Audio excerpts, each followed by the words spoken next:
अगले 6 महीने आप मार्केट को कैसे देख रहे हैं? अभी हरियाली है, ये हरियाली इसी तरीके से जारी रहेगी या फिर हो सकता है कि और बूम आ जाए या फिर डिप वाली सिचुएशन भी बन सकती है? देखिए क्या कहेंगे? इंडिया में अगर आप देखेंगे तो अब बजट की तैयारी चालू हो जाएगी। फरवरी में बजट है। हाँ। मुझे लगता है कि बजट बहुत अच्छा आ सकता है इस बार। तो यहाँ पर अगर आप देखेंगे तो रेलवे स्टॉक्स में आपको अच्छा खासा मोमेंटम देखने को मिलेगा। प्लस बैंकिंग सेक्टर में आपको अच्छा खासा मोमेंटम देखने को मिलेगा। ऑटो में तो हम देख ही रहे हैं ऑलरेडी मोमेंटम है। फिर आपको डिफेंस सेक्टर में बहुत अच्छा मोमेंटम देखने को मिलेगा। तो अब तो बजट का टाइम है।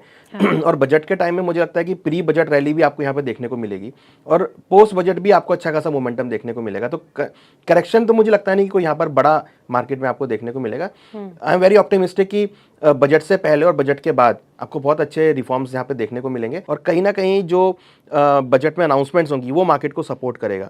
तो यहाँ पर आपको रेलवे सेक्टर है जो अच्छा खासा मूव कर सकता है। देन डिफेंस सेक्टर है जो अच्छा खासा मूव कर सकता है। देन उसके बाद मुझे लगता है कि कहीं ना कहीं आपका ऑटो सेक्टर के अंदर आपको मोमेंटम देखने को मिलेगा। उसके साथ बैंकिंग सेक्टर में आपको अच्छा खासा मोमेंटम देखने को मिलेगा।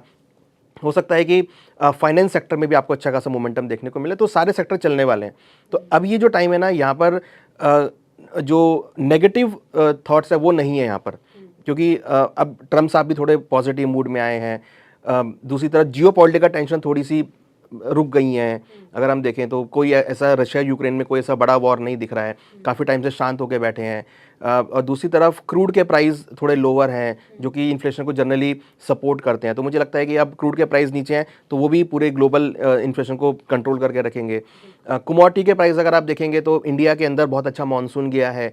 मानसून जाने की वजह से पैदावार यहाँ पे बढ़ी है। पल्सिस की बहुत ज़्यादा अच्छी पैदावार यहाँ पर हो रही है। साथ में आप देखेंगे तो तिलहन की पैदावार बहुत अच्छी बढ़ रही है। तो फूड पॉइंट ऑफ व्यू से कोई ऐसा इशू नहीं है।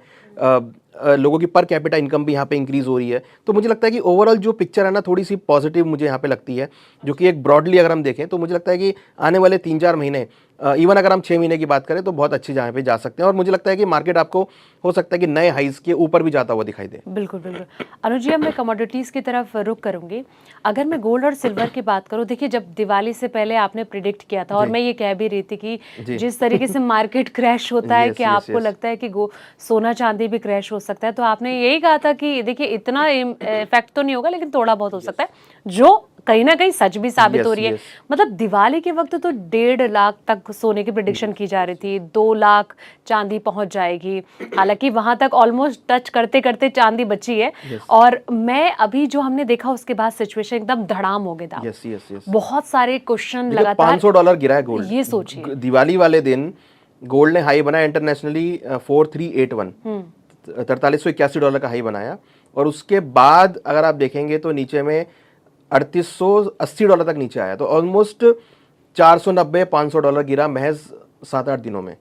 तो ये बहुत बड़ी गिरावट है। अगर आप हिस्टोरिकली भी देखेंगे तो इतनी बड़ी कभी गिरावट हुई नहीं है इतनी जल्दी। और जितनी तेजी से बढ़े उतनी तेजी से ही गिरे।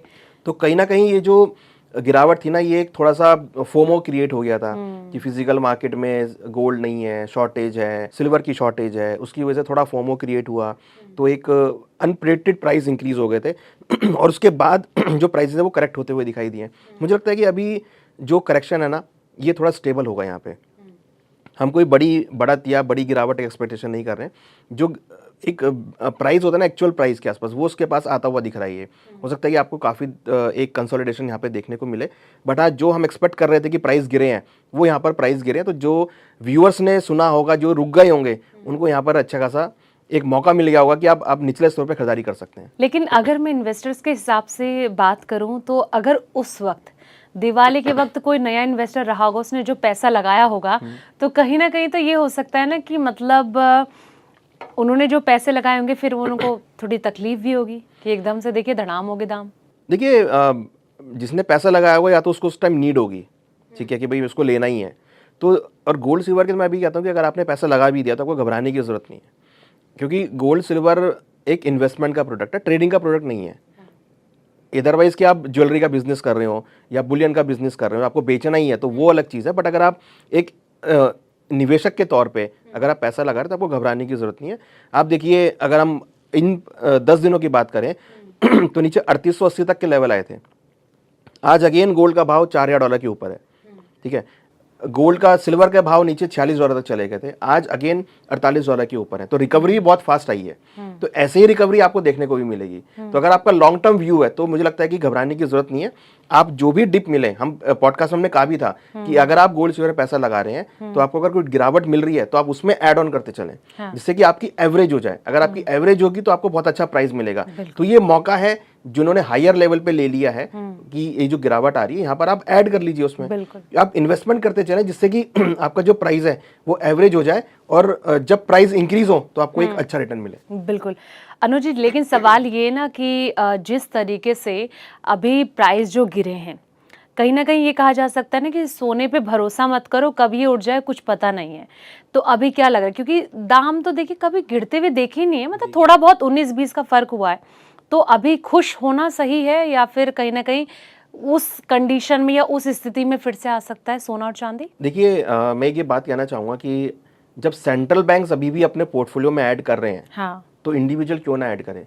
भाई सेंट्रल बैंक अगर अभी भी गोल्ड को बाय कर रहा है, चाइना अभी भी बाय कर रहा है, अदर एशियन कंट्रीज में भी बाय कर बिल्कुल, रही और हैं, कई कंट्रीज बहुत ऐड तेजी कर से रही बाय ऐड कर रही हैं। तो इंडिविजुअल को भी देखना चाहिए कि भैया अगर एक आपकी सुपर पावर जो है सेंट्रल बैंक्स अगर एक इकोनॉमी का देखें, वो अगर अपने पोर्टफोलियो में ऐड कर रहा है गोल्ड को, तो इंडिविजुअल को भी ऐड करना चाहिए। तो कहीं ना कहीं कुछ तो वैल्यू है।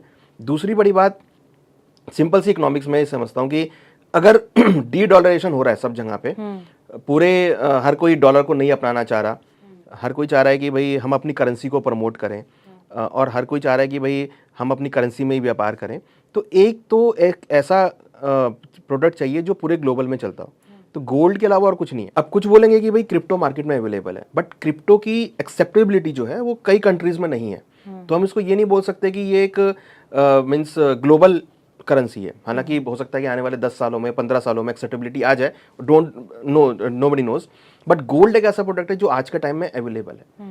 अगर आपकी जेब में गोल्ड रखा है तो आप किसी भी कंट्री में जाकर उसको आप यूज कर सकते हैं। तो कहीं ना कहीं अब सेंट्रल बैंक्स डी डॉलरेशन की तरफ जा रहे हैं, वो डॉलर की होल्डिंग कम करके गोल्ड को ऐड कर रहे हैं। तो जब एक सेंट्रल बैंक गोल्ड को अपने पोर्टफोलियो में ऐड कर सकता है तो एक इंडिविजुअल क्यों नहीं ऐड कर सकता।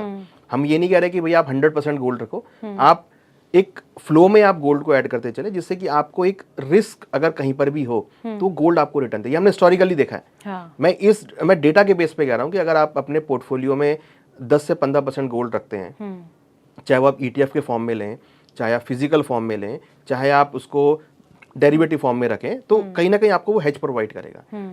दूसरी बड़ी बात कि अगर कहीं पर भी कुछ भी अनसर्टेनिटी होगी, देखिए अब पूरा वर्ल्ड है, कहीं ना कुछ अनसर्टेनिटी होती रहती है। आप इजराइल गाजा को देख लीजिए, वहाँ आपको युद्ध देखने को मिलेगा, या मिडिल ईस्ट में आप जाएंगे तो वहाँ पर आपको कहीं ना कुछ होता हुआ दिखाई देगा। प्लस रशिया यूक्रेन वॉर हालांकि अभी तो थम गया है, मगर कोई गारंटी नहीं कि आगे होगा या नहीं होगा। तो ये सब चीज़ें चलती रहेंगी। तो ऐसी चीज़ों में जब भी इवन जो डी डॉलरेशन है या बॉन्ड यील्ड है, करेंसी डेप्रिसिएशन है, ये सब होता रहेगा। तो ऐसे जब सब कुछ होगा तो गोल्ड में ही आपको मोमेंटम देखने को मिलेगा।